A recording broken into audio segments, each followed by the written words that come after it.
ওই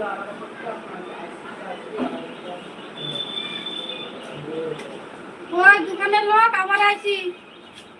বলো। বলছি আলু আছে? আছে। দাও তো 1 কেজি। কত আছে? 1 কেজি 14 দিও তুমি। এই আলুর দাম কত 2 টাকা করে হচ্ছে? তাহলে আমার ই করো 10 টাকার আলু দিতে আমারে আল্লাহর পয়সা। 10 টাকার কি হবে জানি না। 10 টাকা কি হবে জানি না। দাও।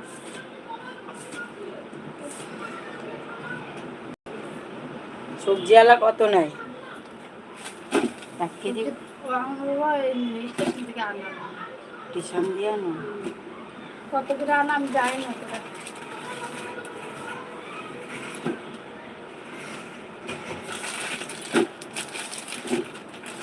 তাহলে 1 কেজি ধরে দিয়ে দাও।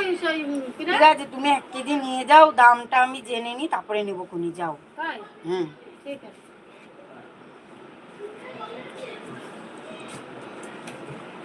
দেখো আজকে যদি 10 টাকা কিনি, বুঝবা 15 টাকা কিনি, কালকে হয়তো আরো 1 টাকা কমে গেল। এবার আমার কেনাটা তো এক দামে রয়েছে, তাই না? হ্যাঁ, তুমি এবার কোথা দিলে?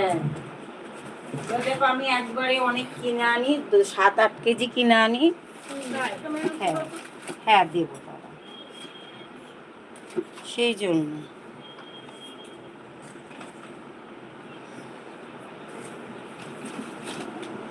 নাও 1 কেজি 650।